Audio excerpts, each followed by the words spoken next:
다시 온 야만인.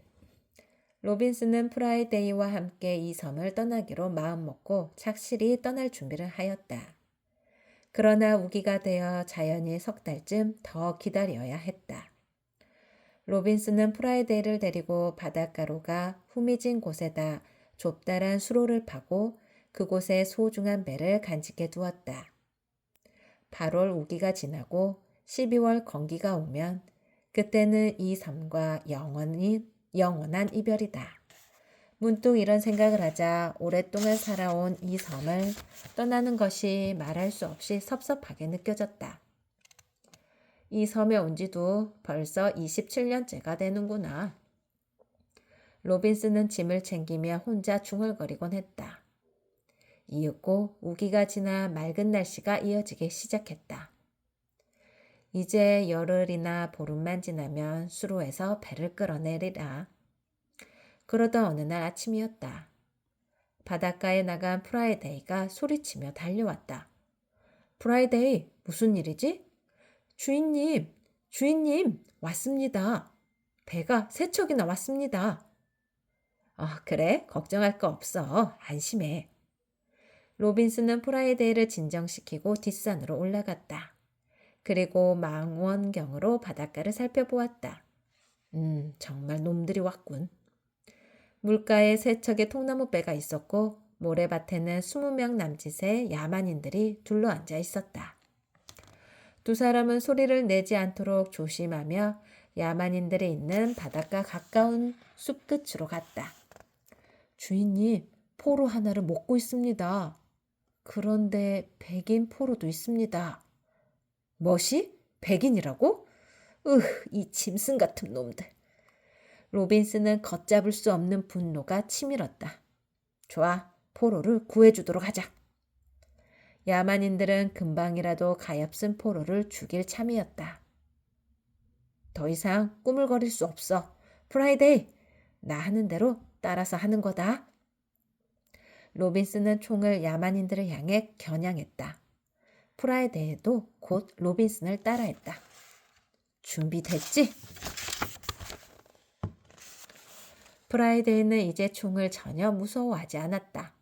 쏴! 탕! 탕! 두 자루의 총이 불을 내뿜었다. 야만인 2명이 쓰러지고 3명이 비틀거렸다. 다른 야만인들은 기겁을 한 듯 허둥거렸다. 로빈스는 나머지 총을 들어 또 한 차례 쏘았다. 자, 전진이다! 로빈스는 덤불에서 뛰쳐나왔다. 프라이데이도 그 뒤를 따랐다. 로빈스는 백인 곁으로 달려가 나이프로 결박을 끊고 백인을 안아 일으키려 했다. 그러나 지칠 대로 지친 백인은 제대로 몸을 가누지도 못했다. 당신은 어느 나라 사람이요? 스페인. 당신은? 얼떨결에 대답한 백인은 괴상한 차림의 로빈슨을 보자 놀란 듯이 눈이 휘둥그레져 로빈슨을 쳐다보았다. 걱정 마시오. 당신을 구해주러 왔소. 싸울 수 있다면 당신도 도와주시오. 권총과 칼을 넘겨주자 스페인 사람은 고개를 끄덕이면서 일어났다. 스페인 사람은 칼을 들고 맞싸워 금방 야만인 2명을 쓰러뜨렸다. 로빈슨은 연이어 총을 쏘아 다시 서너 명을 쓰러뜨렸다. 프라이데이도 칼을 휘둘러 4-5명의 야만인들을 죽였다. 프라이데이는 숲속으로 도망친 2 사람을 찾아내어 큰 소리로 외치며 몰아왔다. 그중 한 사람은 죽을 힘을 다해 모래밭을 달려가 바다로 뛰어들더니 떠나가는 통나무배를 향해 헤엄쳐 가서 배에 올라탔다. 통나무배로 도망친 3 야만인은 노를 저어 바다로 나갔다. 프라이데이는 그들을 겨냥하고 물가에서 총질을 했지만 맞지 않았다. 총알은 통나무배 주변의 물에 떨어져 물보라를 일으킬 뿐이었다. 주인님, 저것을 타고 쫓아갑시다. 쫓아가서 붙잡지 않으면 안 됩니다. 도망친 야만인은 겨우 3명이었지만 그들이 자기 나라로 돌아가 이 사실을 알린다면 야만인들은 안갚음을 하기 위해 또다시 공격해 올지 몰랐다. 그래, 맞는 말이다, 프라이데이. 쫓아가자. 로빈스는 야만인들이 타고 왔던 나머지 통나무 배를 향해 달려갔다. 그런데 통나무 배 안에 뜻하지 않은 토인이 한 사람 더 있었다. 토인은 손발이 묶인 채 배 안에서 뒹굴고 있었다. 포로였구나. 한 명의 포로가 더 있었던 것이다. 정신 차려. 로빈스는 곧 토인의 결박을 끌어 주었으나 토인은 나이가 많은 데다 목에 밧줄이 감겨 있어 말도 제대로 하지 못했다. 곧 프라이데이가 달려왔다. 그런데 프라이데이는 그 늙은 토인의 얼굴을 보자마자 다짜고짜 꽉 끌어안았다. 울고 웃고 껑충거리며 미친 듯이 떠들어댔다. 노인도 놀란 듯이 프라이데이를 끌어안고 울먹였다. 로빈스는 도무지 무슨 영문인지 몰라 어리둥절했다. 무슨 일이지? 왜 그래, 프라이데이? 프라이데이는 그제야 로빈슨을 돌아보며 외쳤다. 우리 아버지입니다. 뭐라고? 자네 아버지라고? 그들은 바닷가 집으로 돌아왔다. 주인님은 저와 아버지 둘 다 살려주셨습니다. 프라이데이는 눈물을 흘리며 거듭 머리를 숙였다. 프라이데이 아버지는 로빈슨이 이 섬에서 무려 27년 동안이나 혼자 살아왔다는 것을 듣고 매우 놀라는 눈치였다. 도망친 녀석들이 사람들을 데리고 다시 공격해 오지 않을까요? 로빈슨의 무릎에 프라이데이 아버지는 고개를 흔들었다. 아니요. 설사 무사히 돌아갔다 해도 그 녀석들은 두 번 다시 이 섬에는 올 생각을 하지 않을 것입니다. 어째서요? 그 무서운 소리와 불을 품으면서 닥치는 대로 사람을 쓰러뜨리는 이상한 물건을 본 이상 그들은 돌아가서 딴 사람들은 모두 벼락을 맞아 죽어버렸다고 말할 것이 틀림없습니다. 로빈슨은 스페인 사람에 관한 이야기도 들었다. 그가 탄 배는 스페인과 포르투갈 사람 등 22명이 타고 있었으며 은과 가죽을 싣고 라플라타 강을 지나 아바나로 가는 도중에 난파됐다.